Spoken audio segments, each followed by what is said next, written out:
Everyday English Listening. Topic 1. Life in General. Hey Todd, so continuing talking about then and now, I was thinking we could switch to talking about just life in general. Sounds good.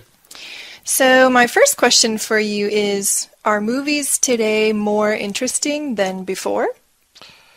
Well, I'm going to sound like an old guy, but I would say no, movies are not more interesting today. Movies were much better 20, 30 years ago. The stories were better. They were more interesting. These days, movies just have too much special effects, and there's too many movies about superheroes. I hate movies about superheroes. So, yeah, I think movies used to be more interesting. What do you think? I have the opposite opinion of you. I think movies today are more interesting than before. Maybe I'm too used to a lot of special effects. So when I watch some older movies, the story might be interesting, but I get a little bored watching it. And actually, I love superhero movies. So Oh, really? I would say that, yes, any superhero movies, Spider-Man or Batman especially is my favorite. So those movies, for me, are more interesting than in the past. Okay. Well, we're talking about comparatives, so who's cooler, Batman or Spider-Man? Oh, Batman. Yeah. Hands down. I'm sorry, I think Spider-Man's really lame. I've never liked Spider-Man. He kind of whines a lot. He looks like a kid in his pajamas. He is a kid in his pajamas. Maybe that's Whereas Batman has a lot of skills that he's developed himself. So True. Okay, well, how about Batman? So you like, who was better? who's the best Batman? Yeah, who's the better well, I'd Batman? say who was better? Right. Who was the last one? It was Well, the most recent Batman was Ben Affleck. Yeah. But I didn't watch that one. Oh, okay. So before that, there was Christian Bale. Oh, that's right. So without having seen Ben Affleck, I would still say that Christian Bale was a better Batman. Yeah, I'm sure. I'm sure.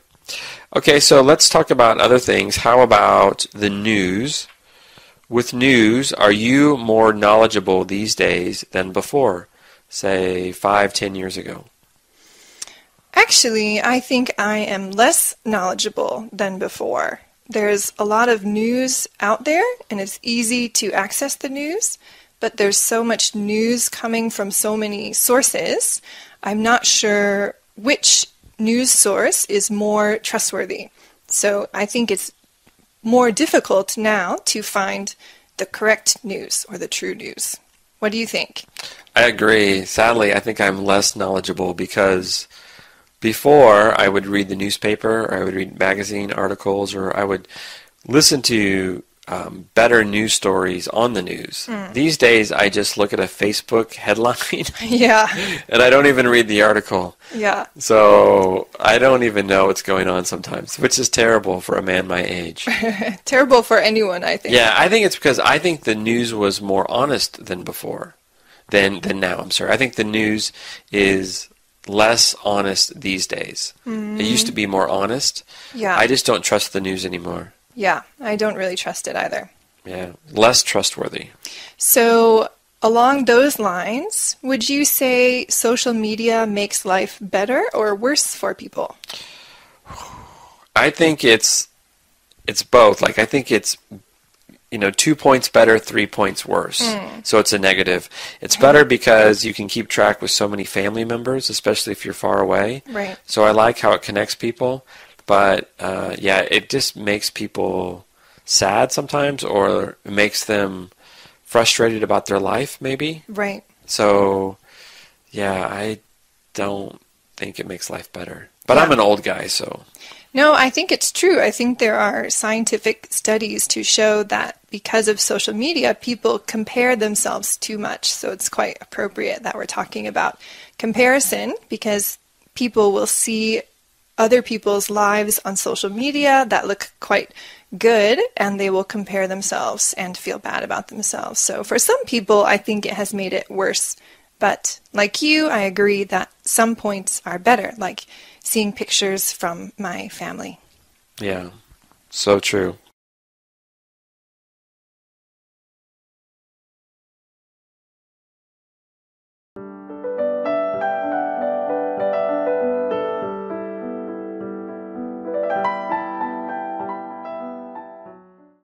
Topic 2. Nepal travel tips.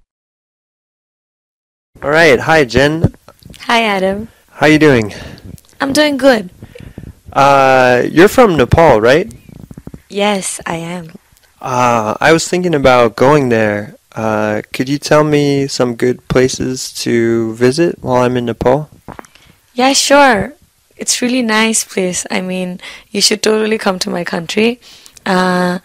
I would recommend that you should go to a place called Pokhara because that's the most famous tourist site in Nepal. There's a really beautiful lake there. And then I know that you like sports, so there are so many different kinds of activities like bungee jumping, rafting, kayaking. I don't know, what is it? Kayaking? Kayaking, yeah. So, yeah, I think you'll love it there. That's the best place, I would say. Oh, cool. How far is that from the capital? You have to take a minibus, and it will take you around 6 hours, and you'll be there. Oh, okay. Cool. When's the best time to go there? I think during spring would be better. Yeah? Yeah. It's really nice there, and the people are really nice. The food is amazing, and there is a really good nightlife there because people, there's a lot of, what do you call it, pubs and live musics. So, yeah, it's a really fun place to be at night and in the daytime. Yeah, that's great. I love live music. Do you have any events or festivals that I should go to when I'm in Nepal? Actually, in Nepal there's a lot of festivals, but I would recommend you to go there when there's a festival called Holi. It's around February or March. So yeah, the festival is around March, and what we do is we play with colors. We throw colors at each other, and then even throw water balloons. It's really fun. The whole environment is really colorful, bright, and everyone is very happy. And that sounds like a lot of fun. I think I've seen pictures of that before. How many days is that celebration? It's actually only 1 day. Oh, really? Yeah. Cool. I really want to go. Anything else you can tell us about Nepal? If you like hiking, then Nepal has a lot of mountains. Actually, Mount Everest is in Nepal, so you can even try going there. Wow, that would be amazing. I really look forward to going there. Thank you so much for your time today. Sure, anytime.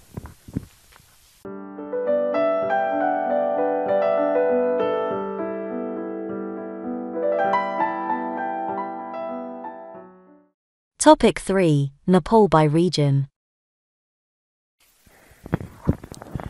All right. Hi, I'm Adam, and I'm with Jen today, and we're talking about your home country, Nepal. Yes, that's right. Very cool. I know the Himalayas and even Mount Everest is in Nepal, which is amazing. What else can you tell us about the geography of your country? Yeah, actually, when people think about Nepal, they just talk about the mountains. But then there are actually 3 reasons. There's the mountain reason, and then there's another hilly reason, and then Tarai reason. So in Tarai reason, the earth, the surface is really flat, and that's where people grow crops. That's where we get all the grains from. And then there's the hilly region, which is in the middle part of Nepal. and that's where I am from, the capital, Kathmandu. And it's like the temperature is really good there because it's not really hot, not really cold. In Tarai region, it's really hot there, but in hilly region, like, it's perfect. And then there's the Himalayas where it's super cold, and that's where there's like a lot of mountains which divides us from China. So in the south is kind of the farming area? Yeah, in south, like, yeah, everyone's like, the main job is farming. And that's next to India. India, yeah. What kind of farming do they do in Nepal, in the south? They usually grow rice there, and like since the land is so fertile, like there are a lot of like vegetables, rice, and like a lot of fruits, like everything that grows in hot temperature, I guess. Oh, so you have a lot of fruits in Nepal? Yeah, we do. We have a lot of fruits, like of different kinds. Like I told you, since it's cold, hot, and moderate as well. So like we get fruits from all different places, and it's like amazing. Yeah, that's really cool. I didn't know that Nepal had so many different climates in one country. Yeah, for a small country, it's a lot, I know. Well, thank you so much for telling us about Nepal today. You're welcome. You can ask me anytime.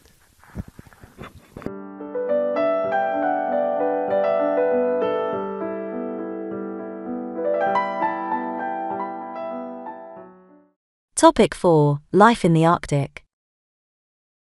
So, Abhidanami, you were talking about living with the Inuits in northern Canada. What were some things that they do differently, like, for example, food or games or traditions? Food was a big thing that was different there. They eat a lot of meat, I could say, if I could say that, from the sea. So because they're surrounded by the sea, they have access to a lot of food from there. They eat beluga, seal, whales, anything that's found in the sea. I think they basically eat it. And they eat just about all the parts of the animal. So that was quite interesting. That's so interesting. What does it taste like, seal and whale? Very... Is it cooked? Sometimes they cook it, yes. They also freeze it. They have different ways of preparing it. Sometimes they do eat it raw. They say that's the best way to eat it, to get the most amount of energy from it. And sometimes they freeze it and they eat it frozen. They eat a lot of fish, frozen fish like that. Arctic char, delicious. And sometimes they boil it, but no, I don't think that's their preferred method of eating it.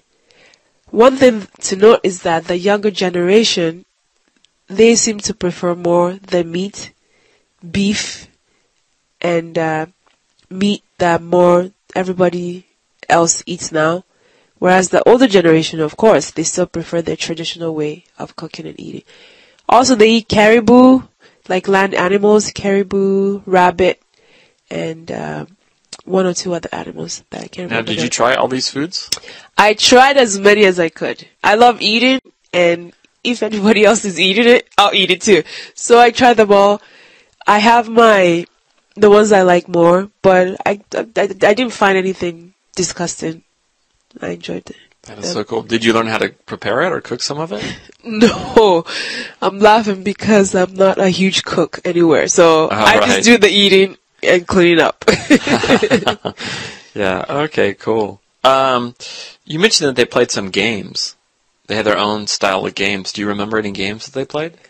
They have games where one was like wrestling. They have a lot of body contact games where they would wrestle on the ground, or you had to hold up your leg a certain way for how many minutes. Just really games that had to deal with strength and endurance is what I would say. And then they also played a lot of games using dice and where you would win prizes. I think a lot of these things were designed for the long winter months, so they could stay indoors and still keep themselves entertained. And because in those days, in the past, they didn't have TV or the kind of entertainment internet which they do have there now. So they have a lot of games that they still try to play sometimes to keep them entertained. And music is a large part of their life too. A lot of people play different instruments and they square dance. They're really good dancers. They can dance all night. So that was fun as well. Oh, wow. Well, sounds like a great place. Yes, it was. So, do they have their own type of instruments? Their own traditional instruments? I would say no. The instruments that I saw were more things that had been brought up to them. For example, the fiddle, guitar, stuff like that. Thinking back on it now, maybe there were one or two things that they had made, but I didn't feel like, I can't really remember the name. I didn't really remember the names. I don't really, so.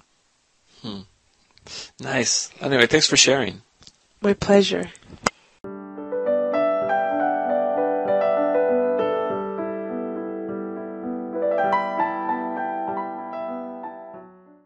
Topic 5. Life happens up north. So, Abhidemi, you were a teacher in Canada, correct? That's true, Todd. Now, where did you teach? I taught in northern Canada, in a province called Nunavut. Nunavut. Yes. Wow. Is it like Native Americans types? Yes, except that we call them Inuits. Inuits? And, Aboriginals and First Nations. So what was it like? I really liked it. It was great. Very different from other parts of Canada.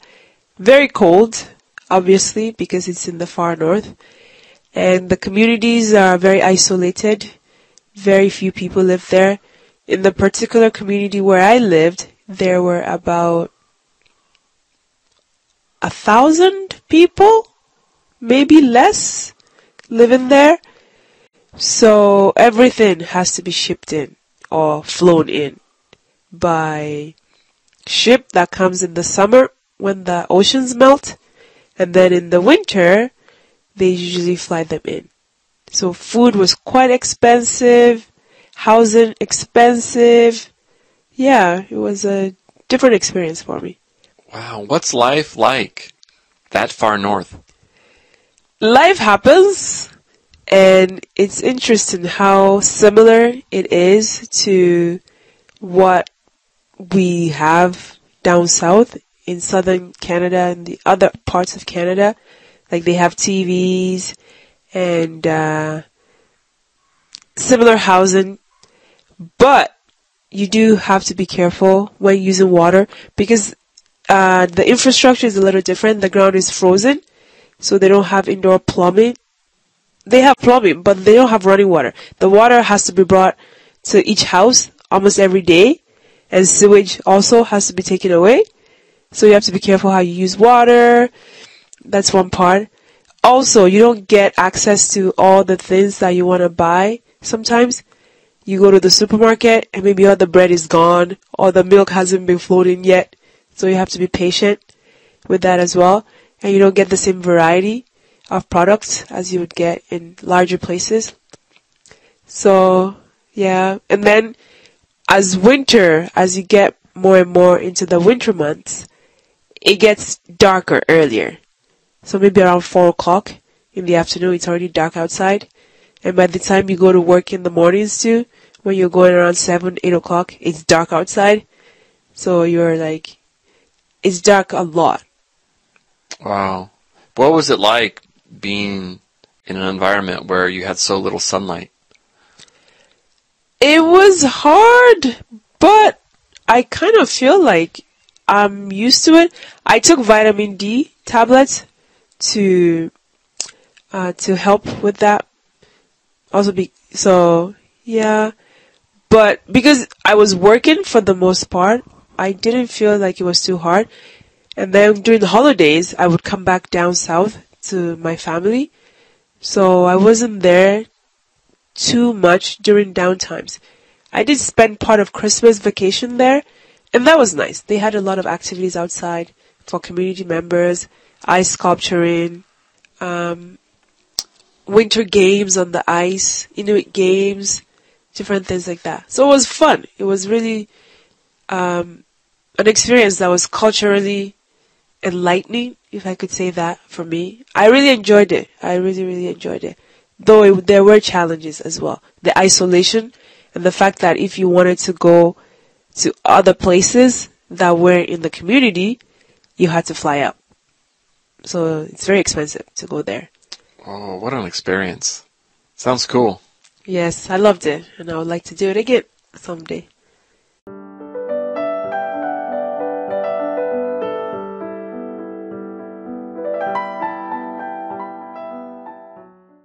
Topic 6. Burger Barn. Hello, welcome to Burger Barn. Can I take your order? Oh, hi there. I think I'll have the taco and the fries and a soda, please. Okay, you want the tacos, the fries, and the soda? Yes, please. Okay, did you want that in a can or in a cup? Cup, please. Oh, you know what? I'm sorry. We're out of tacos today. How about a hot dog or maybe some chicken? Would that be all right? Yeah, I think I'll go for the chicken, please. Okay. Do you want crispy or baked? Crispy, please. Crispy, all right. Did you want breast meat or did you want leg meat? Breast meat, please. Okay. So you can go ahead and drive through to the inn. Your total's going to be $5.36.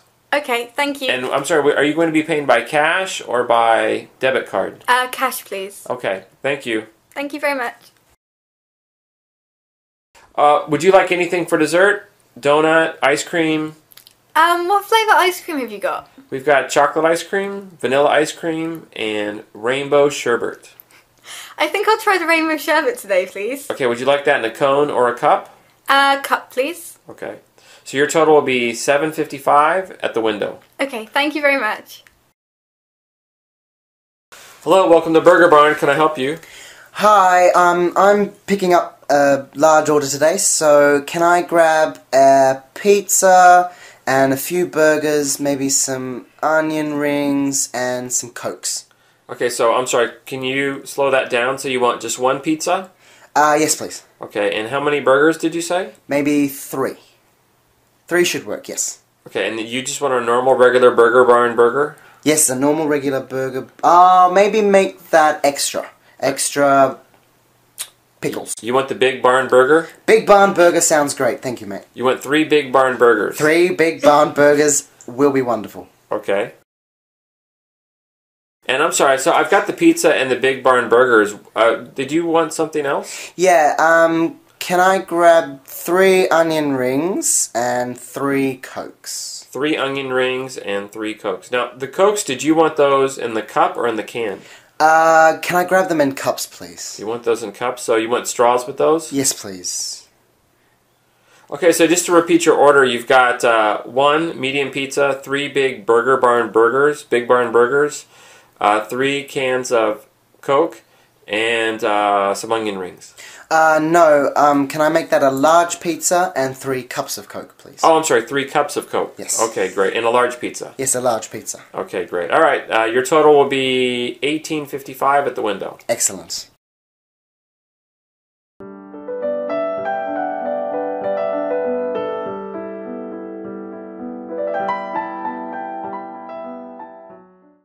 Topic 7. The right age. So I want to ask you about when is the right age to have stuff or to start doing stuff. What do you think is the right age to start having a phone? Oh, I think for security reasons, to keep the child safe, perhaps maybe about 11 or 12, when they start going around places without their parents. Yeah. It would be a way for me to contact my daughter. Even now, my daughter's only 6 and she doesn't have a phone. And that's far too young, I believe. However, she walks to school by herself. Yeah. And walks home by herself. And that stresses me out. for her safety. So there are times where I wish I could phone her or text her, but she doesn't have a phone, and I do believe that 6 is far too young to have a phone. A little bit too young. Yes. So purely for security reasons, I think probably around 11 or 12. How old were you when you first got your phone? Oh, well, I'm an old person, so, people didn't have mobile phones. I was reaching the end of high school. I was, I think, 17 when I got my first mobile phone. And it was a big brick. But again, that was for, I guess security reasons. Yeah. My parents got it for me. I was going out, I'd started going out at night, going to concerts, and I was beginning to be allowed going into bars and things, 17, 18. So, yeah, it was a good security thing. My parents were appreciative of being able to contact me. Yeah. Yeah. How about you? How old were you when you first got your mobile phone? Oh, goodness. I was about 12 or 13. I was really young. Okay. And I only got my first mobile phone, or my first cell phone, because my best friend had got the same one, and I wanted to send, picture messages to her. It was back in the old days where you couldn't send photos, or you couldn't take photos. Picture messages! I couldn't even send picture messages. Mine was just text, pressing the same button over and over again. Oh, yeah. So I never really used it as, a way of security. I just used it to send really overpriced picture messages to my friend. For absolutely no reason. It was such a waste. And to play Snake. Do you remember Snake? Oh, yeah, Snake. The little game that you could play on your phone. Yep. Yeah, I didn't use it for a good use, I think. I just used it to waste time. Fair enough. Well, you're 12, you said, right? 12, 13, yeah. Well, that sounds age-appropriate, I think. Age-appropriate use. Yeah, it's a good time to start wasting your time. A good age to start wasting time. Yeah.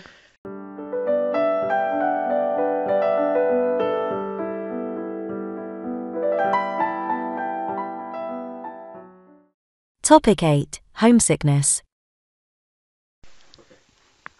So, Gilder, we're both teachers, and we both live and work abroad, right, from our home countries. I'm from Scotland, and you're from Venezuela. So, I'm sure we both have to deal with homesickness because we're so far from our home.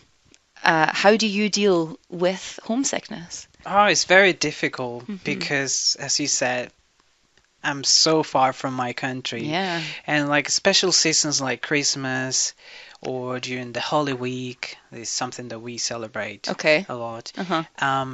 I feel really homesick, especially because of the food. We have, particular food and also meeting with your friends, hanging out with them, going to the beach. So all those things that I don't have here it really makes me feel homesick. But one thing I do is I always try to go for things in the country where I'm living. So what do the locals do?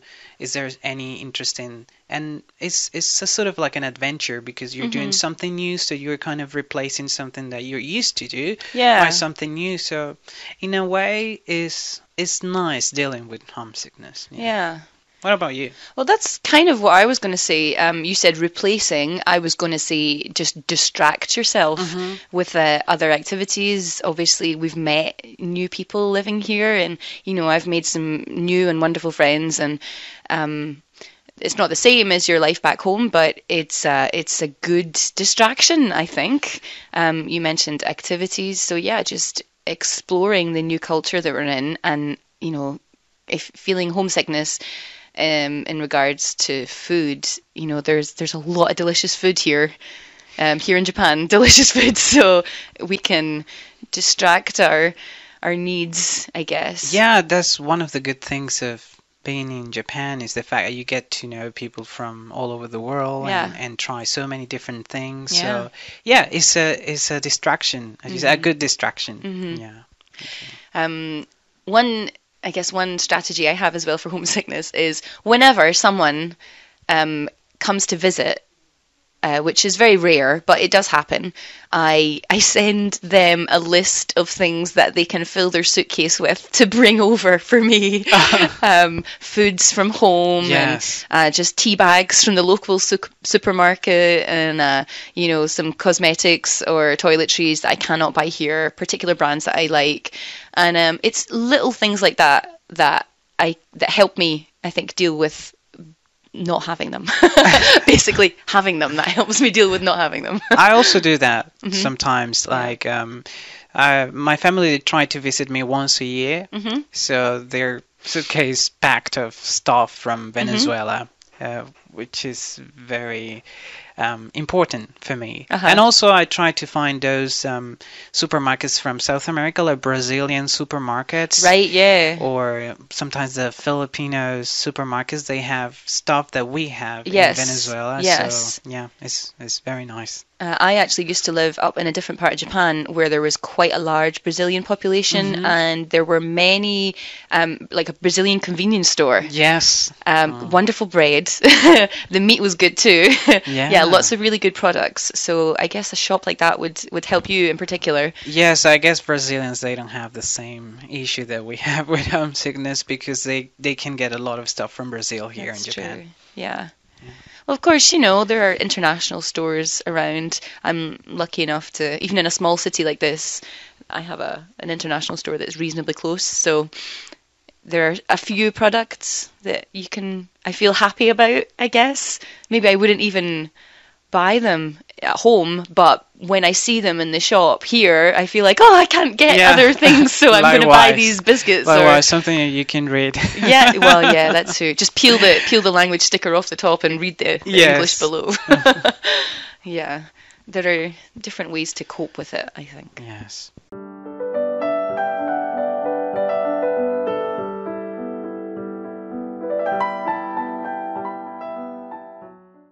Topic 9. Going to Mars. So, do you think that we should send people to Mars or the moon to spend all this money on space travel? Well, I think we should. Space travel can give people hope for the future, and space travel can unite people from different countries for a common goal. But do any countries work together to travel in space? Oh, certainly. The International Space Station has astronauts from different countries working together. And I think that a joint effort is the best way to do space missions. I think that we could go back to the moon and learn much more by going there than we can learn if we don't go there. I see what you mean, but I think we could learn more and we could improve more if we can help the people on Earth. Think of everything we could learn from the children that can't get an education these days. Maybe the next Einstein is a poor little girl who doesn't have the money to go to school. If we spent more money on school and clean water and vaccines, maybe we could learn more from ourselves than from going to space and going to Mars.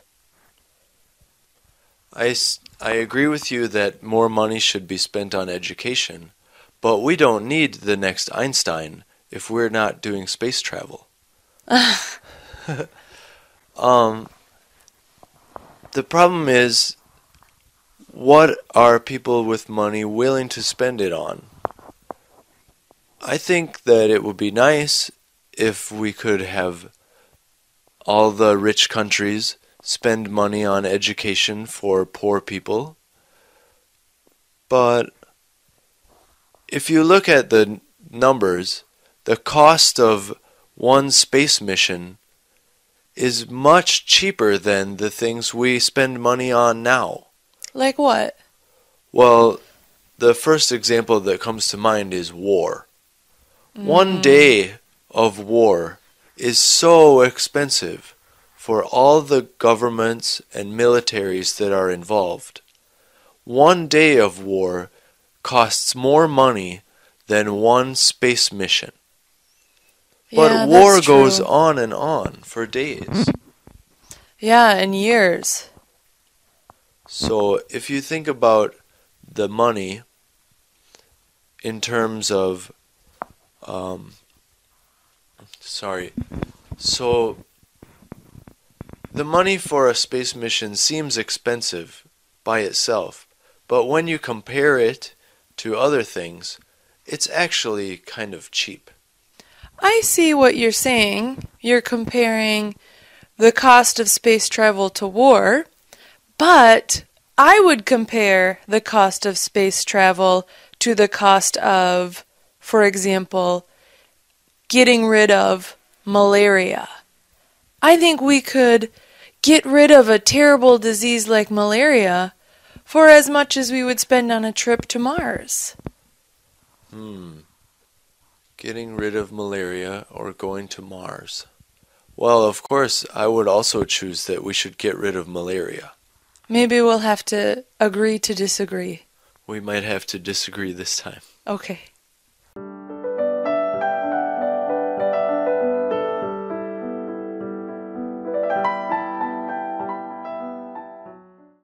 Topic 10. Life on Mars. We've been hearing a lot about Mars in the news. Yeah, NASA keeps coming out with announcements every year. We just found out that there's water on Mars, liquid water.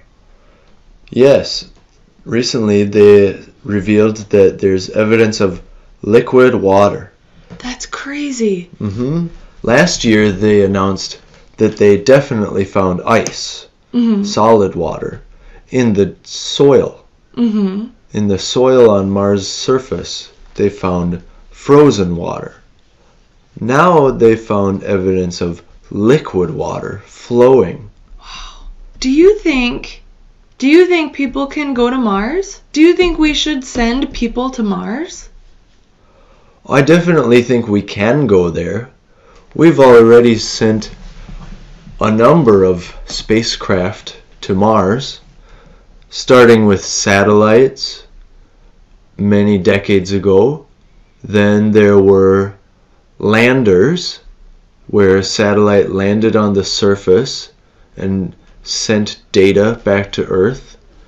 Then we sent the rovers, little robot cars that drive around on Mars. So we've already successfully sent many missions to Mars. I'm sure we could do one with humans. But none of the satellites or landers or rovers, they've never come back. Do you think we could send people and they'd come back safely? Well, that is a problem. We could definitely send people to Mars, but bringing them back, having the astronauts come back to Earth, would be a much more difficult problem to solve. So, you think maybe we would send astronauts to Mars and they would never come back safely? Well, if you think about the old explorers in the olden days, explorers used to leave their home and find new regions and not plan to go back. Yeah. People used to take a risk that maybe they couldn't return. So I think there are people who are willing to go on a one-way trip to Mars. I'm sure there are people willing to do that. But are the rest of the people willing to send someone on that mission? I think some people will say yes, and some people will say no. I don't know what the percent would be, but I'm willing to allow someone to do that. If someone says, I want to go to Mars, I know it's a one-way trip, but I want to go. I think that's okay. We should let them go. How about you? Would you volunteer to go? Oh no, not me. I'm staying here on Earth. Okay.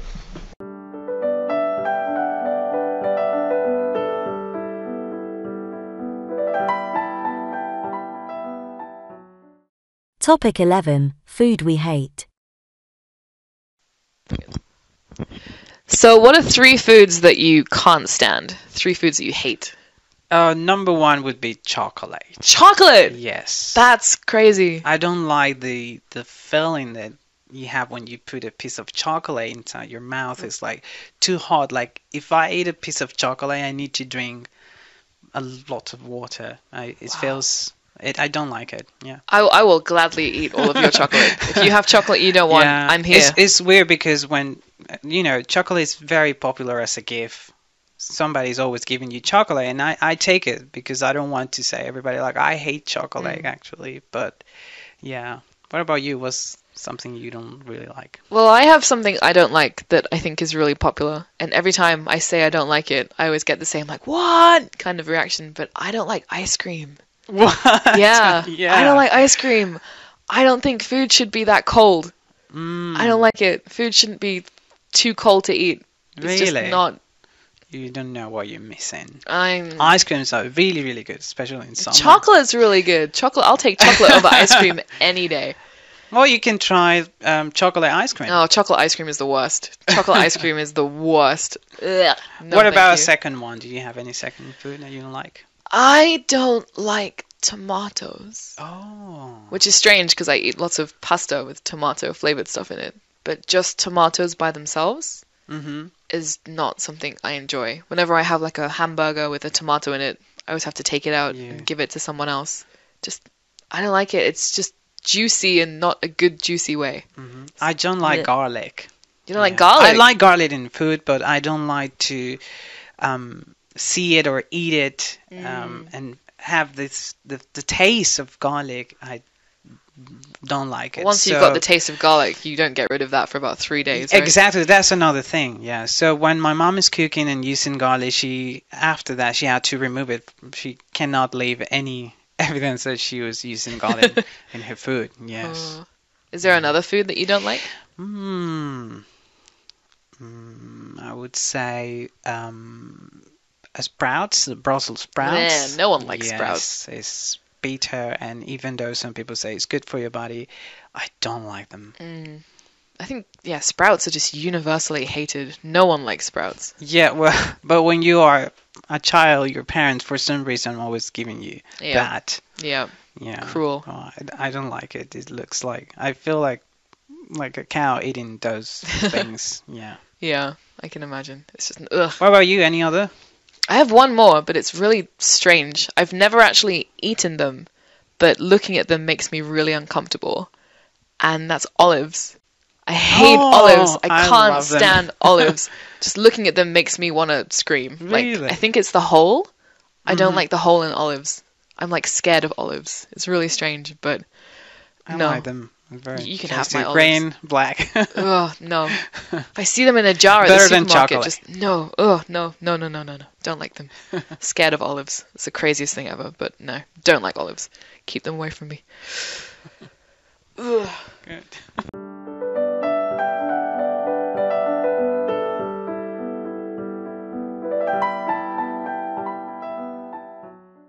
Topic 12. Comfort food. So what are 3 foods that you absolutely have to have, that you can't live without?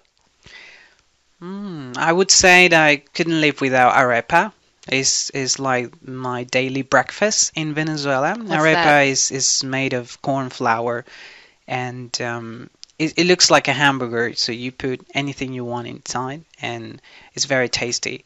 And I would say like 95% of Venezuelans eat arepas every day. Well, it's kind of like a high carb diet in my country, so I need rice also for lunch, and bread. Bread is another thing. In the afternoon, a piece of bread, sweet bread with coffee, is kind of like mandatory. So lots and lots of carbs in your diet. What about you? What about in England? Well, English breakfast is not the healthiest of breakfasts. It's like a big plate with fried eggs, fried sausages, hash browns, like hashed potatoes, beans, just everything fried and everything delicious. And I would say that I can't live without that, but if I ate it every day, then I would probably not be able to leave my house because I would be so fat. But it's definitely a food that is in my top foods of all time. That's probably my favorite. But recently I've been eating lots of tofu as breakfast. Yeah, so a little bit of tofu, a little bit of soy sauce just for breakfast, which is just, it's a bit of a boring breakfast, but it's really healthy, I guess. So I've been eating that a lot every day. So I probably can't live without that recently. And also pizza. Pizza, yes. Pizza. I think everyone can't live without pizza. Yes. Pizza is the best. Pizza is definitely a food I that I can't live without. Pizza probably once a week, I would say. Yeah. What's your favorite topping? That would be cheese. Cheese, classic. Definitely. Bacon. Cheese and bacon. Oh, sounds good. Very, very tasty. Just cheese and bacon or anything else? No. I'm going for anything actually, but I will always need to have cheese and bacon on my pizza. Pizza's not pizza without cheese. Yes. Has to have cheese. Now, what else do you have? So you said tofu, pizza. What other food can you live without? Well, my grandma is part Italian, so we have lots of like pasta and lasagna in our family. Good. So I try not to eat a lot of pasta because I'll get really fat, but pasta is definitely something that I can't live without. Yeah, Italian food, so good. Yeah, and again, lots of cheese. Yeah, we also do a lot of lasagna. But, well, we call it pasticcio. Pasticcio. It's a different name, but it's the same lasagna, and it's also very tasty. So good. But so like a real comfort food, isn't it? Lasagna. Yeah. Oh, so good. So, what would you say is your comfort food? My comfort food? That would be arepa again. Yeah, definitely. You said you can have lots of like fillings in that. Yes. So my favorite would be black beans with cheese inside. It sounds a little bit like a mix-up of things, but it's really, really tasty. We do eat a lot of black beans every day in Venezuela. Yeah, it's very common. What about you? My comfort food, I can't eat it as much as I would like to these days, but it's probably my mom's spaghetti bolognese. So good. It's so good. Like lots of pasta, lots of tomato, lots of herbs, lots of cheese. Sounds good. It's amazing. I would like live with my parents if it meant I could have spaghetti bolognese every day. So good. So tasty. But yeah, it's the best. Nice. It's the best. Why are we always...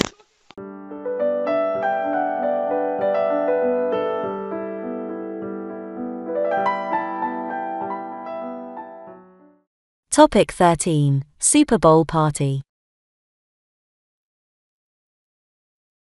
Hey Katie, I'm having a party, Super Bowl party at my house on Sunday in a couple weeks. Would you like to come over? Okay, but I have absolutely no idea what the Super Bowl is. Well, the Super Bowl is our big sporting event, and we have it once a year. But it's okay if you don't know anything about American football, because actually the Super Bowl is kind of like our unofficial holiday. Okay. Yeah, so what happens is everybody comes over to somebody's house, and you have a big party, and you watch the game, but nobody really watches the game. There's lots of other stuff going on, so it should be good. Do you have, like, Super Bowl food that you Exactly. So it's kind of like a big feast, so we'll have, like hamburgers and stuff that we'll barbecue, and we'll have lots of, like, chips and dip and stuff like that. So you don't have to bring any food, but it's potluck. So if you do want to bring something, I would recommend it. Do you have to be like a supporter of one of the teams in the final? No, and actually the game's not for a couple weeks, so we don't know who the two final teams are going to be. Right. They still have to decide, but actually there's a bunch of things that have nothing to do with football on the Super Bowl that you'll probably like. The first is they have the halftime show. You may have heard about the Super Bowl halftime show. Okay. You like music, right? I love music. Right. So they always have a really big musical act. And actually this year, I don't remember who it is. I'll have to check, but it's usually somebody like Bruno Mars or U2 or somebody like that. I think last year it was Katy Perry, was it not? It might have been, yeah. But it's always a really, really big person.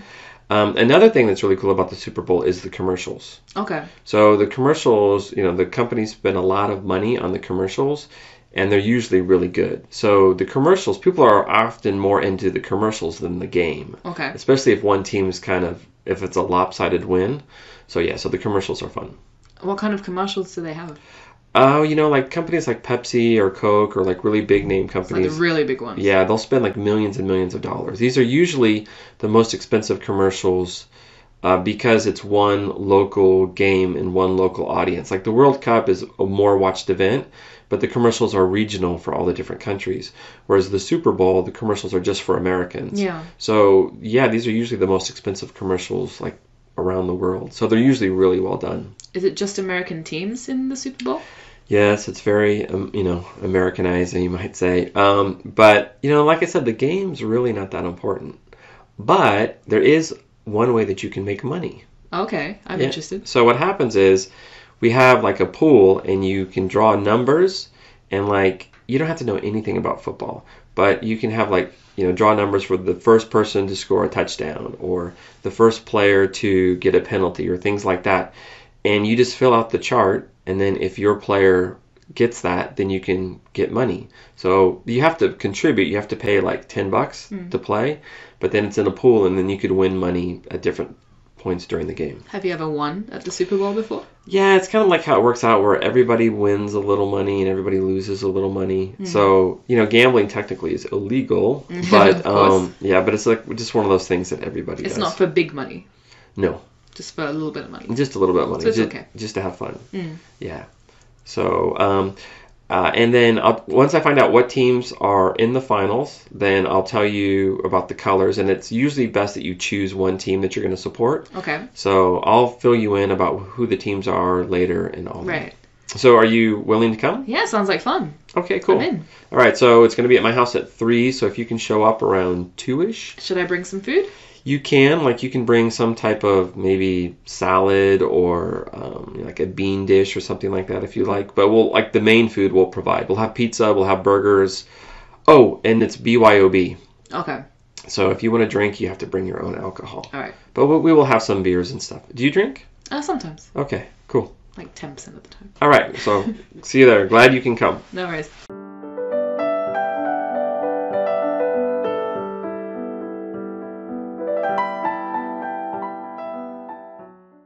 Topic 14. Stay-at-home moms.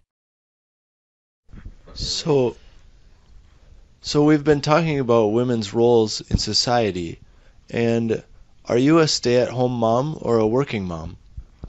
Well, I guess I'm both. Right now, I'm on maternity leave, and I'm on month 6 of maternity leave. What does that mean?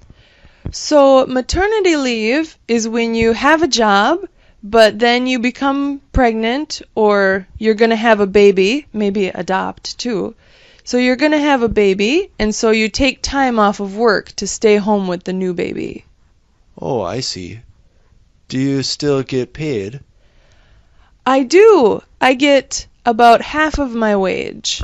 So I do still get paid, and I'm very grateful for that. So I've been at home with the new baby for 6 months. And I'm going to go back to work next month. Oh. What will happen with the baby? So I have 2 kids, actually. I have a toddler and a baby. And both of them will go to daycare during the day. I see. So I signed up for the daycare before the baby was even born. It's really hard to find good daycare that you can afford, that's near your house.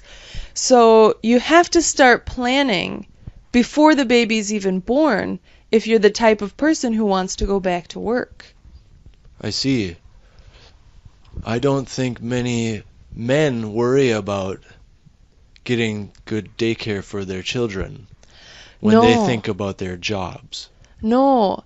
Even when there's a family and the mother and father both work, still it's the mother that has to do everything with the kids, usually. Usually the mom has to, for example, get the bag ready for the kids to take to daycare. They have to arrange the daycare. The daycare has the mother's phone number, usually. And so the mom has to do a lot of extra work, even though mom and dad both have full-time jobs. I see. Are you saying that things should be different? Yes, I think things should be different. I'm so lucky. My husband agrees with me. And my husband, he drops the kids off at daycare and he picks them up and he does the laundry and the dishes. And it helps me focus on my career so that I can stay late at work if I need to. I can go to an extra meeting on a weekend, and it makes me feel more fulfilled that it's not my husband's job that comes first. A lot of times women make less money than men and they put their job second to their husband, and it's not equal and it's not fair. And so I think that people should work on making things more equal. Well, I agree with you. Thank you.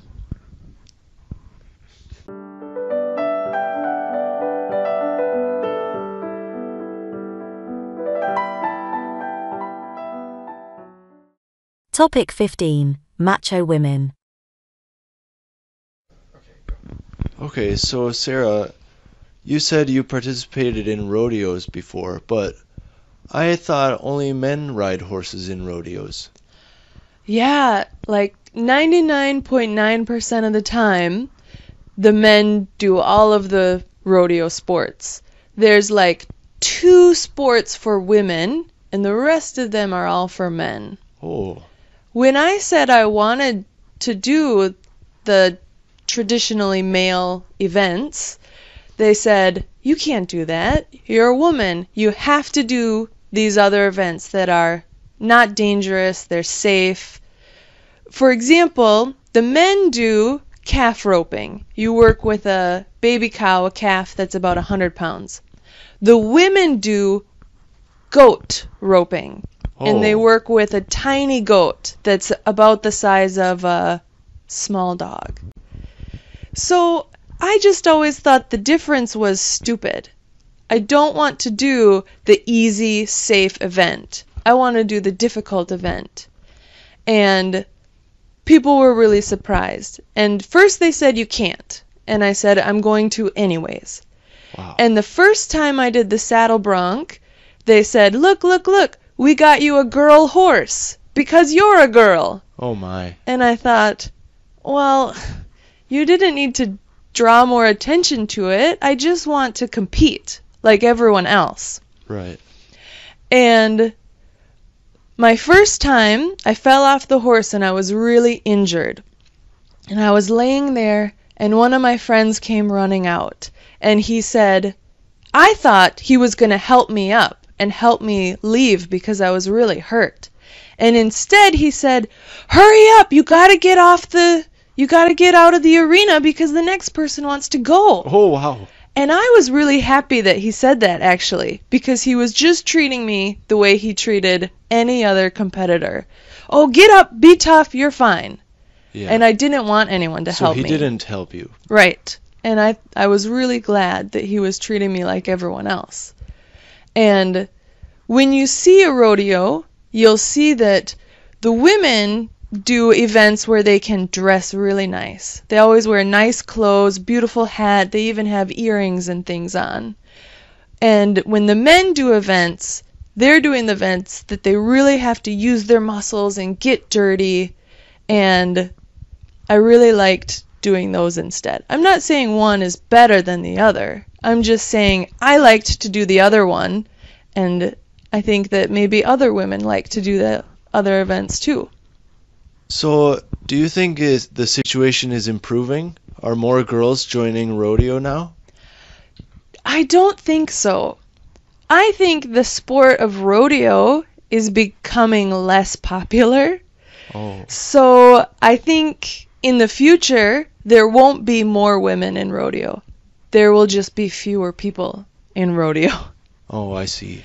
Because the rodeo events, they're not very kind to the cows or the other animals.